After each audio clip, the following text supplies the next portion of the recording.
Bonjour, vous écoutez l'épisode 25 de la saison 2 du podcast Revue et Corrigée.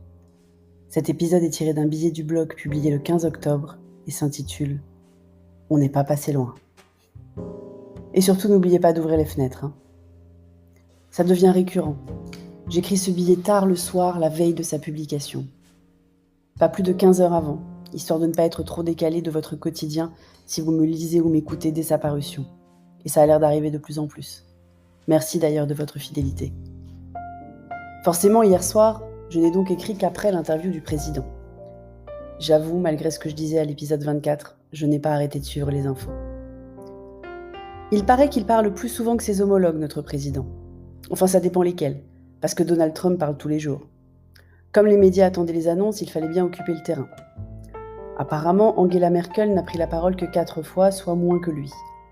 Bien sûr, on devrait s'en foutre, parce que dans un gouvernement fédéral, ça n'est absolument pas comparable, mais ce genre de nuances subtiles passe bien haut au-dessus de la tête des pigistes qui sévissent sur les médias les plus lus, qui pensent avoir trouvé une nouvelle façon de dire que l'Allemagne est mieux que nous, parce que Angela Merkel n'a parlé que 4 fois.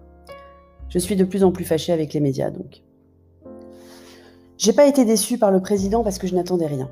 J'ai même été plutôt agréablement surprise. Les efforts de Bordeaux, je dois avouer ne croiser personne sans masque, ces efforts ont payé. Nous échappons donc au couvre-feu nocturne.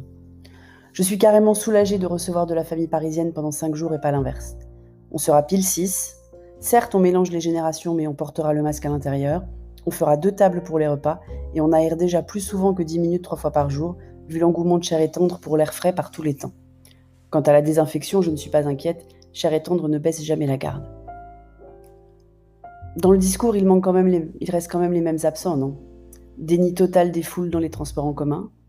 Aucune mention sur la mauvaise gestion de la rentrée scolaire dans l'enseignement supérieur et du manque de délai de prévenance pour les chefs d'établissement qui ont dû tout réorganiser. Aucun blâme, même sanction, pour les chefs d'entreprise qui refusent le télétravail alors qu'il est possible de faire du télétravail.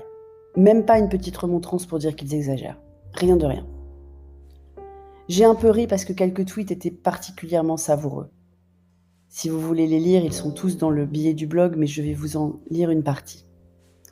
Premier tweet de Virginie de Buisson. 15 personnes en open space, ok. 7 personnes dans ton salon, pas ok. Covid casse-tête. Une image de la bibliothèque rose de Mathieu Hervé avec un exploit du clan des 7, illustré et légendé par Aller au resto en France fin 2020.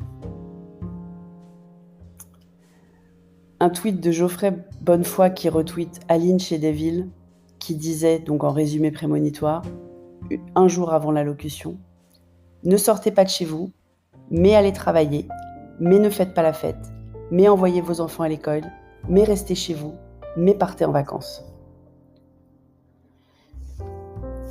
Un tweet qui m'a beaucoup fait rire de Zabou PDLG+.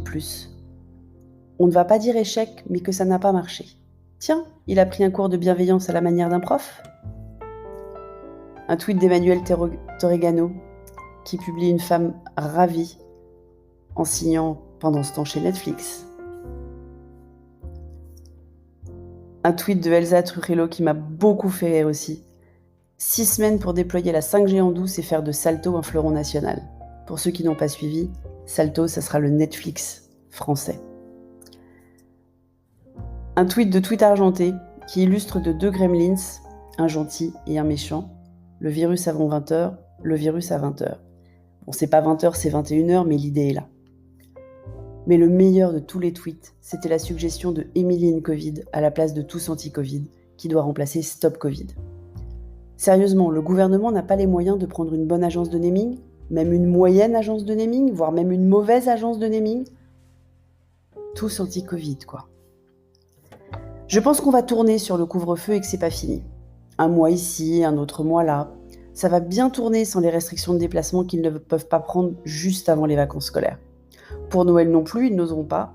Et puis après, il faudra soutenir les stations de ski pour les vacances de février. On en a encore jusque l'été 2021 avec cette histoire.